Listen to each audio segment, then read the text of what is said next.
Let's get to the $100 million question that everybody's asking right now.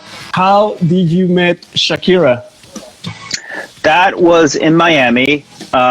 There was a recording studio called Crescent Moon Studio that was owned by Gloria y Emilio Estefan. Yeah. And I used to work there from time to time, and I had a friend who was one of the engineers there. His name is Sebastian Chris. And he called me up once saying, hey, would you be able to record a song next week, some live drums for an artist that's coming through? So I said, sure. I brought my drums. I met Shakira and her songwriter partner, producer, Luis Fernando Ochoa.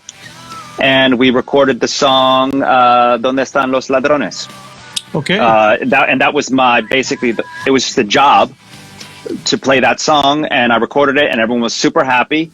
And they said, okay, we love it. Would you come back tomorrow and do another song? So I came back the next day and did Si Te Vas. And then they said, great, would you come back tomorrow and do another song? So I came back the next day and I did Inevitable. Wow. And then I came back the next day and did Octavo Dia.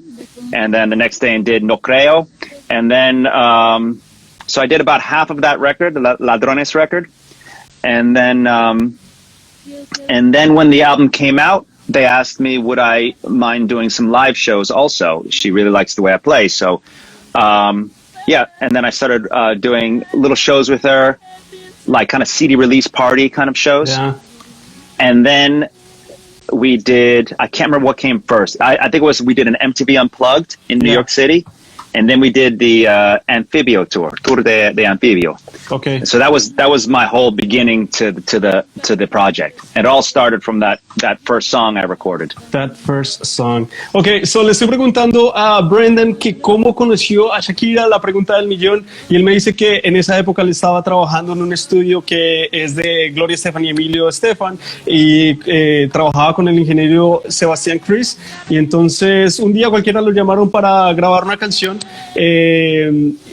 para Shakira con el productor Fernando Ochoa, y entonces él dice que la primera canción que grabó fue ¿Dónde están los ladrones? Grabó esa canción, la hizo perfecta, lo que sea, volvió a la casa, lo llamaron, hey, ¿puedes grabar otra canción? Volvió a grabar otra canción, así pasó un par de veces y resultó grabando la mitad del álbum ¿Dónde están los ladrones? Y luego le dijeron, hey, ¿puedes hacer unos shows con Shakira? Y él dijo sí, y de ahí empezó como the ball rolling, right? If I paraphrase it right. So when you started playing with Shakira, do you have any idea of who she was? What were the expectations? What was in your mind when you first met her? Well, when I got called to do that first song, I didn't know who the artist was going to be. Okay. I just knew it was some artist from South America that was coming through. Yeah. A lot of times they don't tell you any information. You just show up with drums. But when I did find out who it was, I remembered her because I knew the album Pies Descalzos. A lot of my friends, because I had a lot of, Latino friends, they all had that record. I remember, but yeah, at the time I was just trying to do a good job, I guess. But then we made, and you did. And then we had a lot of fun in the studio. We got along really well with Sebastian, Luis Fernando, Shakira. I met her manager, her parents, her brother, and we all got along really well. And I think it's obvious because we still all get along really well. So absolutely. So, entonces le preguntó a Brendan que cuáles eran sus expectativas cuando empezó a trabajar con Shakira. Él me dice que esa primera canción que él grabó, él no sabía quién era el artista. Muchas veces en el estudio de grabación no te dicen quién es el artista cuando vas a grabar. Él solo sabía que era un artista de Sudamérica y que estaba pues emergiendo. Entonces cuando grabó esa canción conoció a Shakira, conoció al productor, conoció a la familia, al perro, al gato, mejor dicho a todo el mundo, que se la llevaron súper bien y pues empezó la relación tan bonita que tienen ahora. And then if you can share some of the technicality of that album, what kind of drums were you playing at that time? I remember exactly. I still have those drums. Wow. That was my red Yamaha Recording Custom drum set for those drum nerds out there. Yeah. Yamaha Recording Custom. I think that drum set's from around about 1990, kind of the Dave Weckl color and red wine color.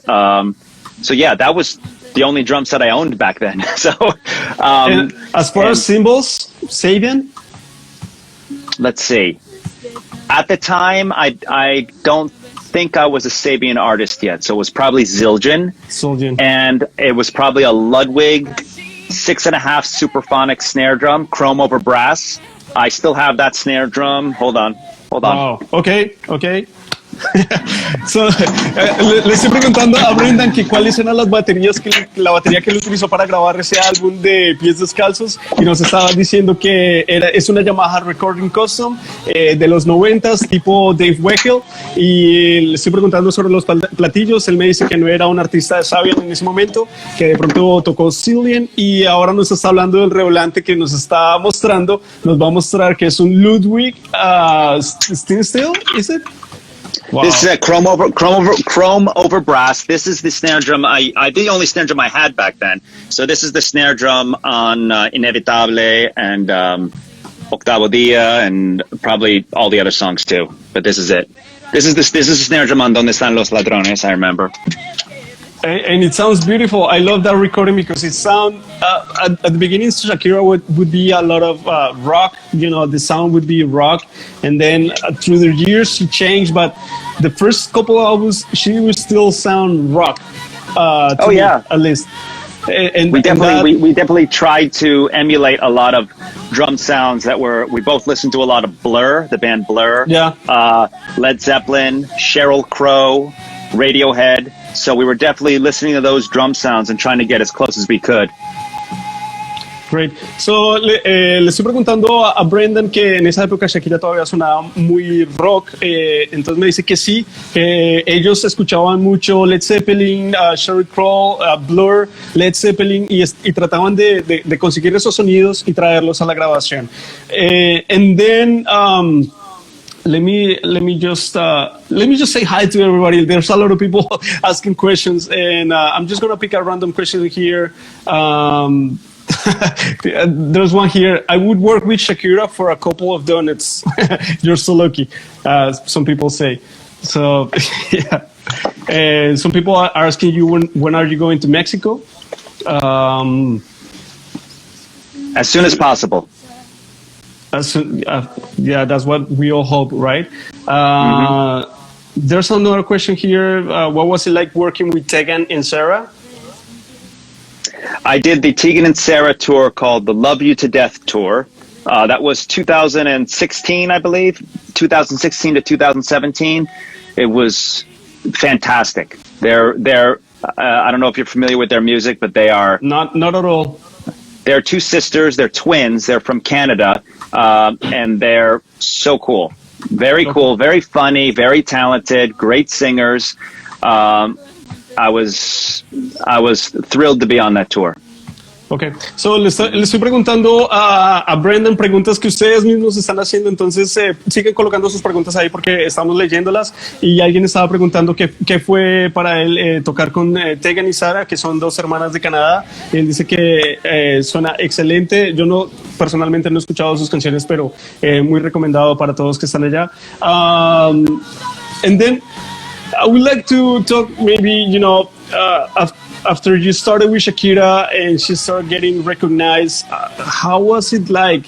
Were you like there? Like, what was it like to be like, okay, Shakira is playing little tours to big tours? What was it like?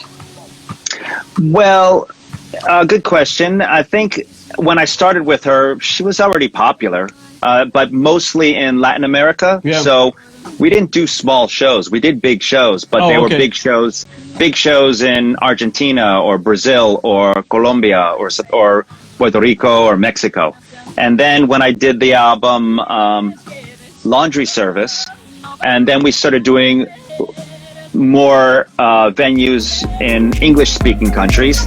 And then when we did...